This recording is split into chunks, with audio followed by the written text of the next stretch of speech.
Eu mandei de novo um pedido, vai aparecer um pedido para vocês aí. Agora está gravando. Maravilha. Então, vamos lá. Cadê a minha janelinha que sumiu? Muito bem, vocês continuam vendo a janelinha com as palavras aí, né? Sim. Beleza. Sim. Então, dentro da semântica e dentro dessa tentativa de classificação, sempre lembrando, né, que nós estamos falando de classificar mesmo a língua, sempre aquela implicância minha, que eu falo da gramática, que ela não é a última palavra quando se fala de língua portuguesa, que é a língua dinâmica e tal, mas existe a tal da metalinguagem, que é o que a gente usa para trabalhar com a linguagem. Então, dentro dela, dentro desse lugar, desse campo chamado semântica, existe a conotação, a denotação. Aliás, primeiramente esses dois, né? A conotação é quando a palavra, relacionando a palavra com um contexto. Então, dependendo da situação, dependendo do uso, dependendo do lugar onde está essa palavra, dependendo do tom de voz, dependendo da pessoa para quem você fala, tudo pode ser conotativo. Um, um bom dia que você fale para uma pessoa, se você no dia anterior brigou com a pessoa por qualquer motivo, e aí no dia seguinte chega e fala bom dia, não tem o mesmo significado do que uma pessoa com quem você estava bem no dia anterior e no dia seguinte chegou e fala bom dia. Não é a mesma coisa. A conotação ela está implícita a todo momento, a todo instante. Você está atribuindo sentido para as palavras. E esses sentidos, muitas vezes, isso é uma coisa que a gente pode discutir depois ainda, né? Muitas vezes não são óbvios. Então a gente precisa ficar de olho nisso. Além disso, né, as palavras conotativas, quando a gente fala de escrita, elas são muito usadas em textos literários. Na literatura, especialmente, e por literatura é uma coisa bem ampla, porque pode estar pode ter quadrinhos, pode ter textos poéticos, pode ter textos. Alguém aí não está me escutando? Eu ouvi uma mensagem aqui. Deixa eu voltar aqui. Eu tô ouvindo. Mas a Tayane falou que não está ouvindo. Ah, tudo bem. Deixe-me pensar aqui.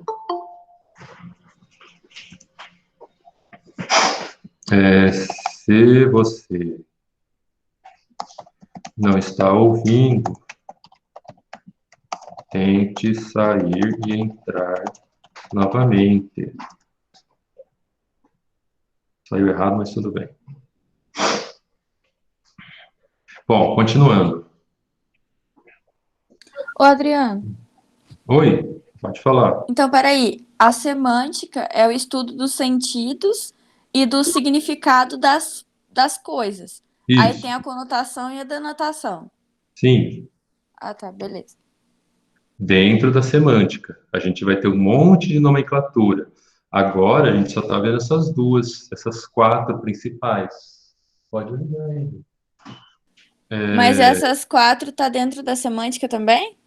Sim, depois isso vai ramificar. Aí depois, dentro da conotação, vai ter as figuras de linguagem. Aí vai começar a tal da metáfora, da metonímia, da elipse, da Uhum. redundância, e, nossa, e vai virar um guarda-chuvão aí. Aliás, ao contrário, né? Essas duas palavras são guarda-chuvas para um monte de outros sentidos. Então, deixa eu ver se conseguiu entrar aqui. Sair, entrou de novo. Resolveu?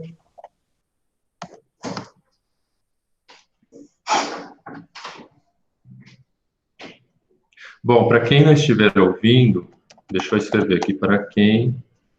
Ah, que bom. Mas eu vou deixar marcado mesmo assim. Para quem não estiver ouvindo, estou gravando, ops, a aula e espero postá-la no YouTube depois. Pronto. Muito bem. Dentro desse guarda-chuvão chamado semântica, existem as várias figuras de linguagem que nós vamos estudar mais para frente, além de outros fenômenos. Dois desses fenômenos já estão aí, que é a polissemia e a ambiguidade. Novamente, né, isso aí são nomes para classificar esses fenômenos da língua, que a gente usa e nem sabia que alguém chamava por esse nome, ok? Se vocês ouvirem alguns barulhos estranhos, é que o pessoal aqui em casa está circulando por aí, né? Eu não posso falar para eles, fiquem trancados no quarto enquanto eu dou minha aula. Então, não se preocupem também. Muito bem. O pessoal continua me ouvindo? Sim, Sim. sim, beleza. Não, eu preciso que vocês me falem também. Como eu não estou olhando, não vendo vocês, eu estou só olhando para uma câmera. Então, às vezes, eu posso estar 5 minutos falando sozinho e nem sei. Pode desligar o sistema aqui, eu nem estou sabendo. Mas, então, vamos lá. A polissemia.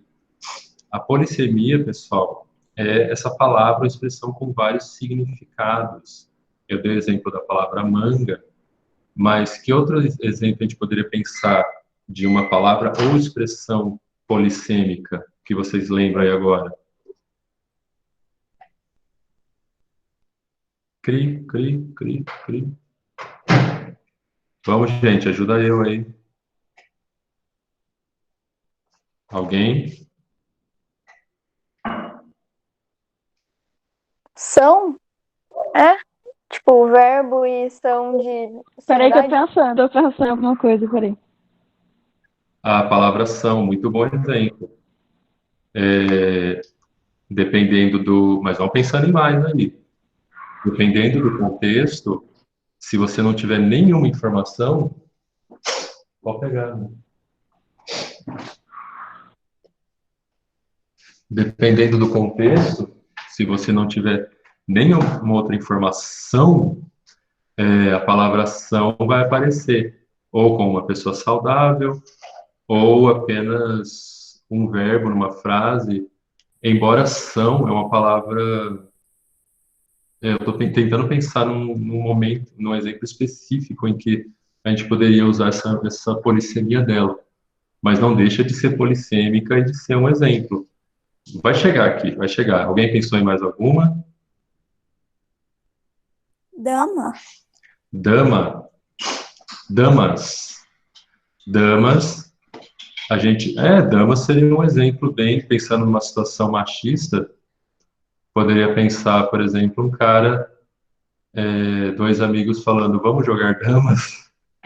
Então, eles jogariam mulheres de algum lugar e não jogariam o jogo de damas, né? Ou até criar um jogo relacionado com mulheres, não sei. Mas sim, também é uma palavra polissêmica. Muito bem, o que mais, gente? Que outro exemplo? Algum último exemplo?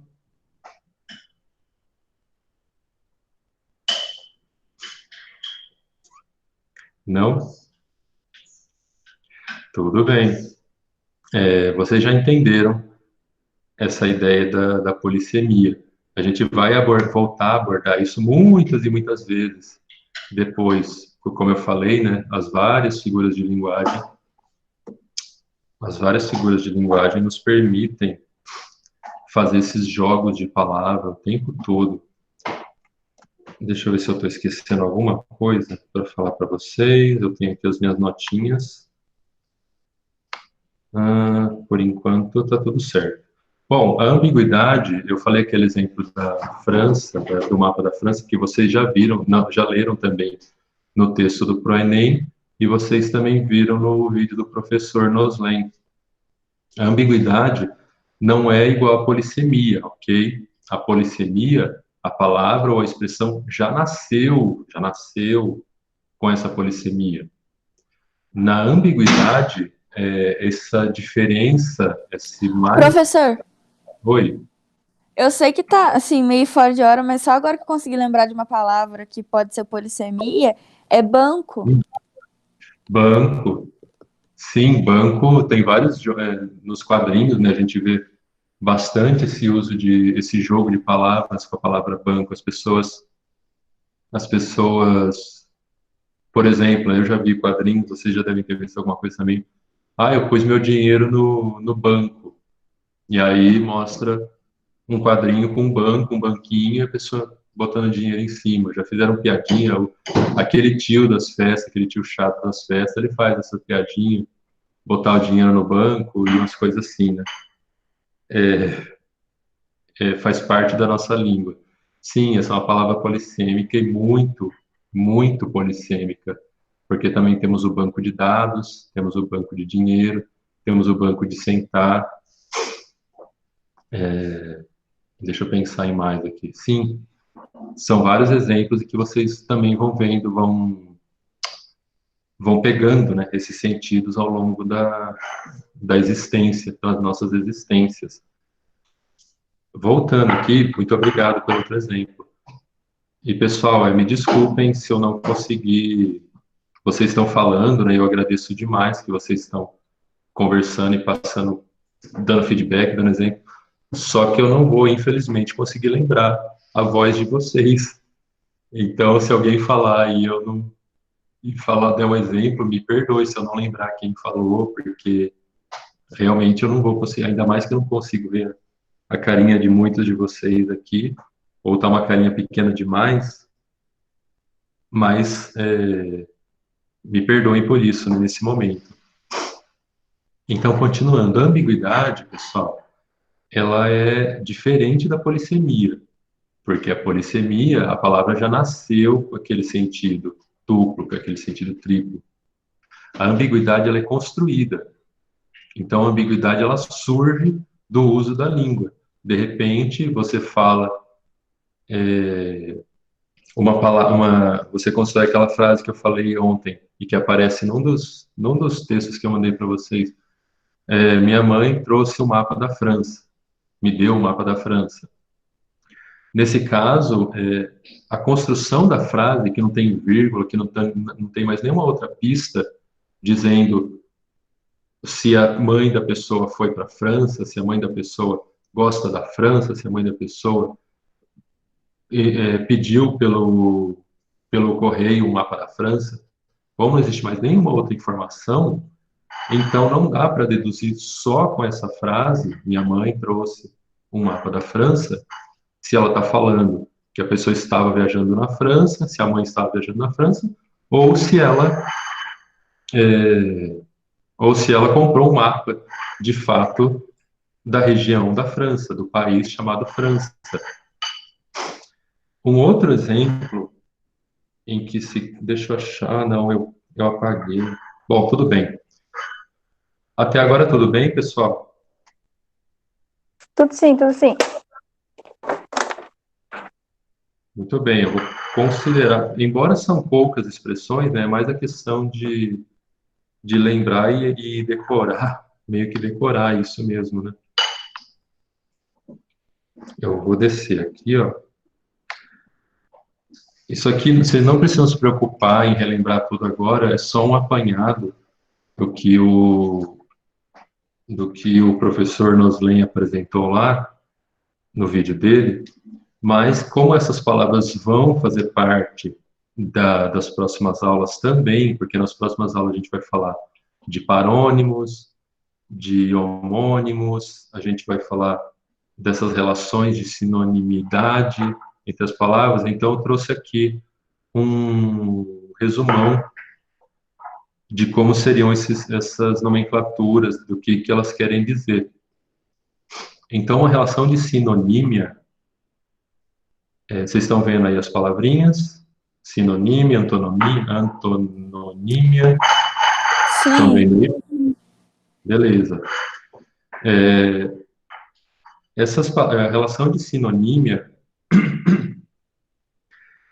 são as palavras semelhantes dentro de um contexto.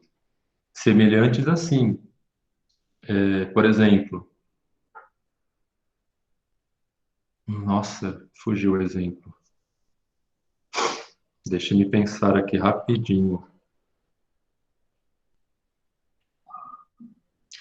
Quando você, num contexto de alguém perguntando sobre um colega de trabalho, ai, fulano é, fulano é gente boa, o João é gente boa? Ah, João é legal. E, Essa cara, sinonímia, essas palavras aí, elas ah, estão dentro do contexto de ambiguidade ou dentro do contexto de semântica mesmo? então tudo dentro da semântica.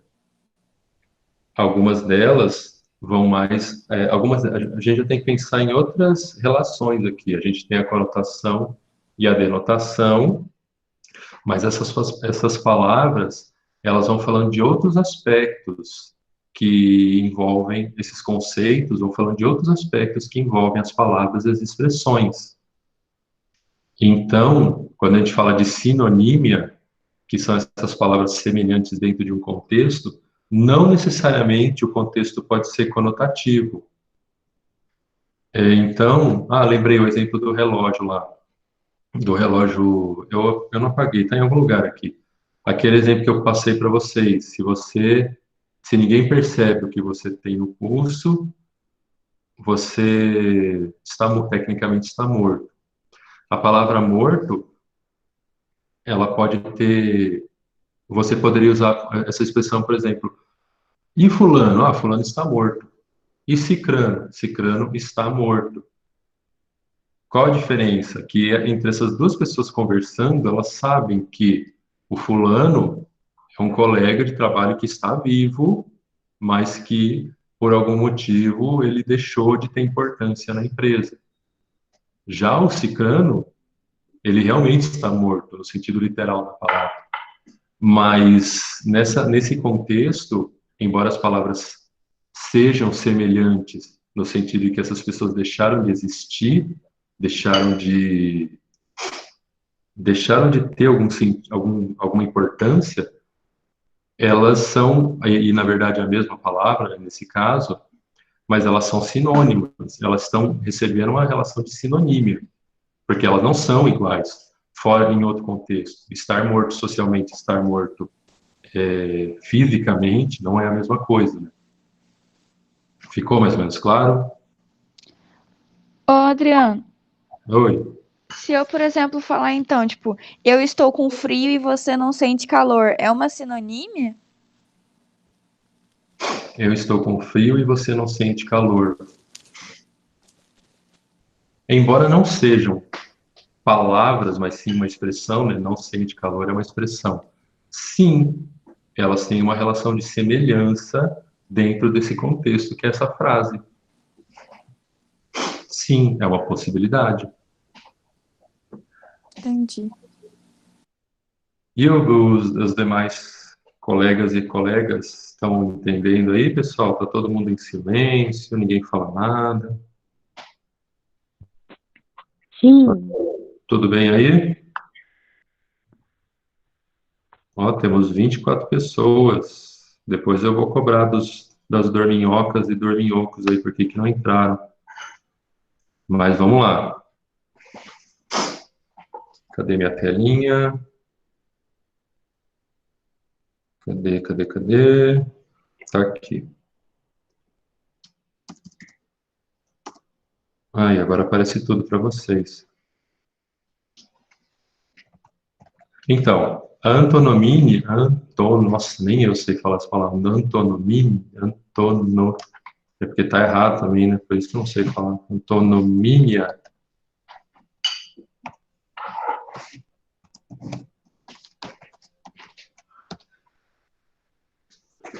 são as palavras diferentes dentro de um contexto. Então, mais uma vez, a gente vai ter, fugiu o exemplo de novo, né? Deixa eu achar aqui o exemplo enquanto vocês vão lendo aí.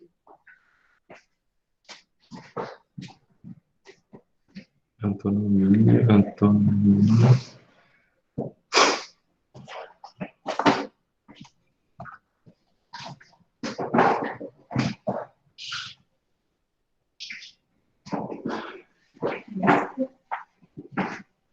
Então, as palavras diferentes dentro de um contexto. Se falar, por exemplo, eu não sei se é um exemplo, tô falando assim, Pode falar. de antonomínia, é tipo, ele é rico de saúde, mas pobre de dinheiro. Nesse caso, você Por não, tem tipo, por não ter a ver com as mesmas coisas, eu acho que não é, né? não, como não tem a ver com as mesmas coisas, ele é rico de dinheiro e pobre de saúde. São duas ideias, duas construções de ideias diferentes na mesma frase, mas não, nesse caso, você tem uma paronomásia, você tem uma outra figura de linguagem aí. Mas se você tem, por exemplo, o cara aquela pessoa é um anjo e aquela pessoa é uma fera. Anjo e fera, eles não são antônimos na vida, dentro de um dicionário, de jeito nenhum, né? Anjo e fera.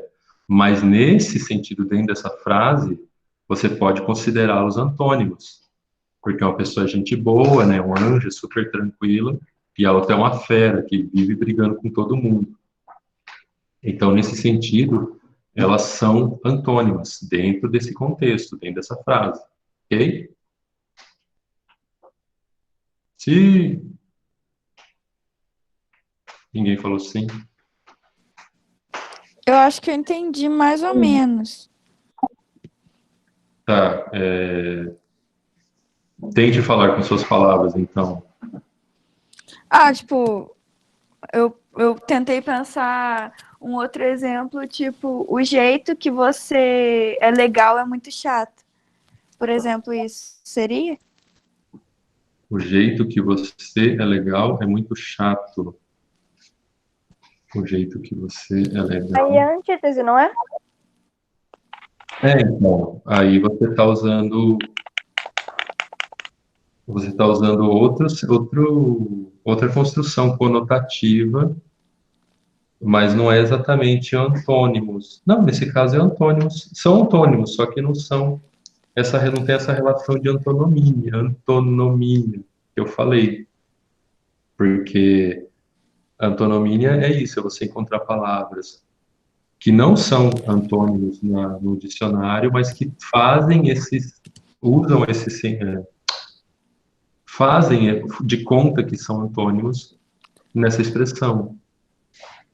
Ah, tá. Elas fazem de conta que são antônimos, mas elas não são, a não ser, elas não são, se você pegar o sentido denotativo delas. No sentido conotativo, elas acabam criando essa relação de antônimos, com esse exemplo do anjo e da fera, que fora dessa frase jamais seriam antônimos. Ok? Acho que eu entendi agora. Beleza. Bom, passando rapidamente pelas outras, porque eu não posso ultrapassar 8h30, né, que aí começar já a aula do outro professor.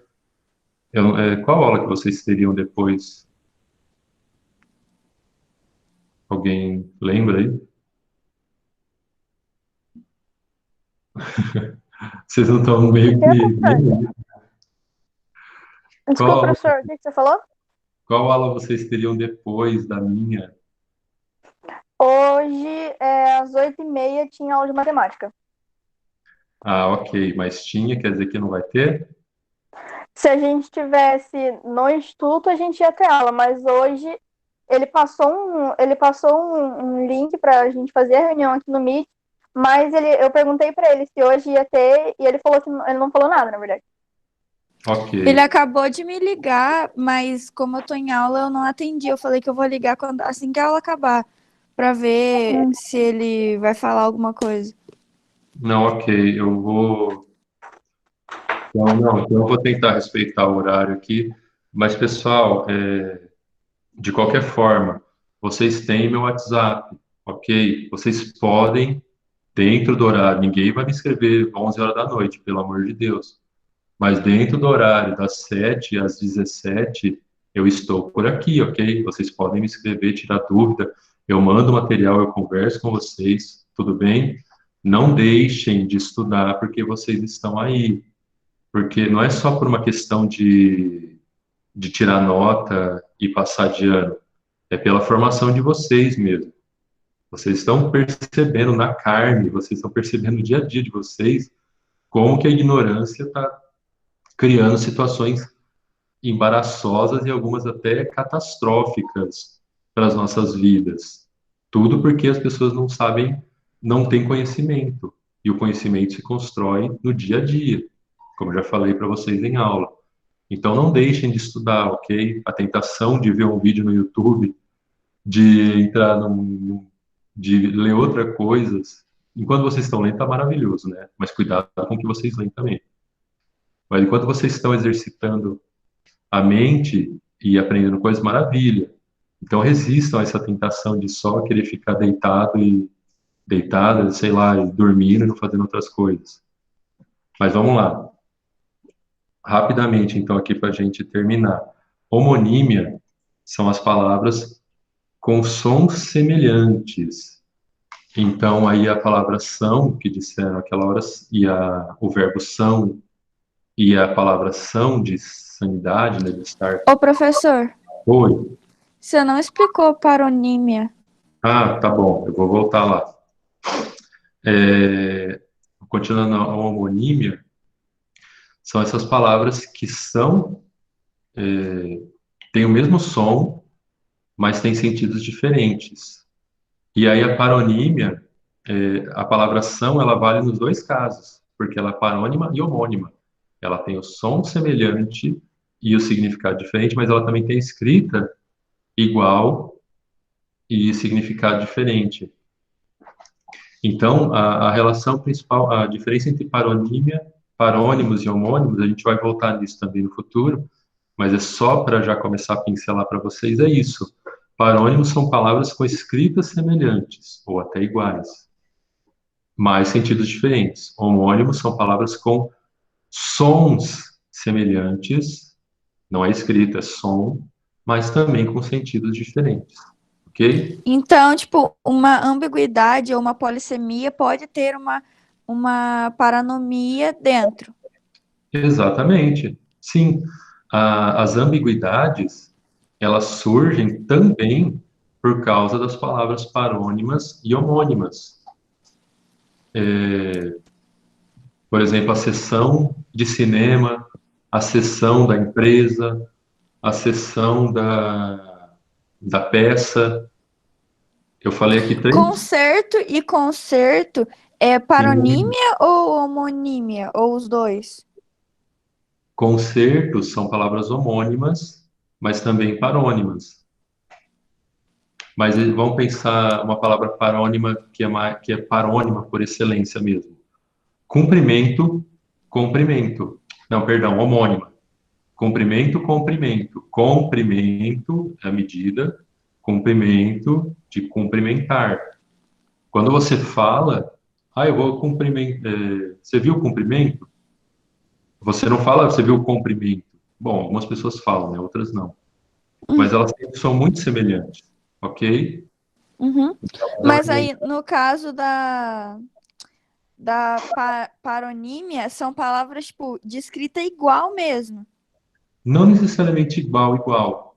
Ela pode ser descrita mais ou menos igual, ok? A gente vai entrar com mais detalhes, com mais profundidade nisso nas próximas aulas. Eu acho que até eu posso já vou começar já a falar de parônimos e homônimos já na próxima aula, que aí nós já tira essas dúvidas também. Boa ideia. Já vou me organizar já vou começar com isso e já entro nos sinônimos e antônimos que estão mais ou menos ali, né? Mas muito bem. Isso, pessoal, vou voltar na próxima aula, então não se preocupem. Hiperonomia e hiponomia vão ser raízes, vão dar origem a dois outros fenômenos, outras figuras de linguagem, que é a metonímia e que eu esqueci o nome agora, mas vai vir daqui a pouco. Hiperonômio, como vocês devem ter visto, é, por exemplo, a palavra animal. Você pensa em animal, você pensa em trocentos animais. Então, ela é uma palavra bem abrangente. A hiponomia, ou os hipônimos, é o contrário. Você lembra de um, você fala uma palavra, cachorro, e você imediatamente remete a animal. Cachorro é um animal. Então, você fez esse caminho do cachorro para essa palavra mais abrangente. Então, a cachorro é um hipônimo de animal. Agora, quando você fala direto animal, pode vir baleia, formiga, cachorro, crocodilo. Então, é o contrário. Você sai do animal e dali ramifica para vários outros. Cada um vai pensar no animal na cabeça. Então, essa é a relação entre os hiperônimos e os hipônimos.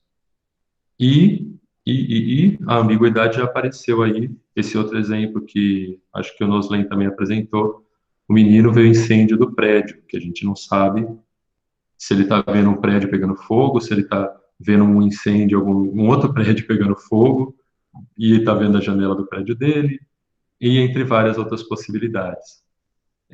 Bom, gente, deu o nosso horário. Por enquanto está tudo bem? Sim? Não? Sim. Tá sim. Acho que sim, acho que eu tô entendendo legal a matéria. Maravilha. Maravilha, pessoal. Obrigado pelo retorno. Como eu falei, eu vou disponibilizar essa aula lá no YouTube e eu já vou começar, então, a montar para a próxima terça esse material de paronímia e de parônimos e homônimos. Eu vou tentar, espero que o meu computador tenha gravado direitinho, que eu já disponibilizo isso aqui também no YouTube. Eu vou deixar tudo registrado lá no YouTube, que é muito mais fácil para vocês voltarem e verem também, especialmente se alguém teve problema com o som durante a aula, ninguém mais falou mais nada, então espero que esteja tudo certo. Espero que tenha dado tudo certo, mas tudo bem. Bom, é isso, pessoal. Ô, Muito... Adriano, Oi? a gente, toda vez que tiver aula no nosso horário lá no Instituto, a gente vai ter reunião aqui? As reuniões aqui vão seguir os horários que a gente tinha antes ou não? Você vai Sim, marcar? sim, infelizmente vocês vão ter que acordar cedo para acompanhar as minhas aulas, porque é isso que ficou combinado entre todos os professores, que cada um deve fazer as suas reuniões síncronas nos horários de aula. E, na medida do possível, a gente vai tentar respeitar isso. É lógico que pode haver exceções, sempre há, mas vamos tentar respeitar isso, até para a gente criar mesmo essa rotina. É bom a gente ter essa rotina de faz de conta que a gente está no instituto, né, para poder manter a mente ocupada e manter a gente trabalhando, sempre nesse ritmo. Tudo bem? Tudo bem. Então, maravilha, pessoal. Então, deixa eu fechar minha tela aqui, interromper, essa minha cara. Estão me vendo de novo? Sim. Sim. Sim. Gente, muito obrigado. Eu espero de verdade que todos estejam bem. Se cuidem, cuidem de quem vocês amam, de quem está próximo de vocês. E a gente vai se falando. Estou no WhatsApp, ok? Estou no Google Class, vocês têm como me encontrar. Surgiu dúvida, qualquer dúvida, pode me chamar, ok? Então, tchau para vocês. Ok, muito obrigada. Muito obrigado a vocês. Até mais, gente. Até. Até, Tá, tchau.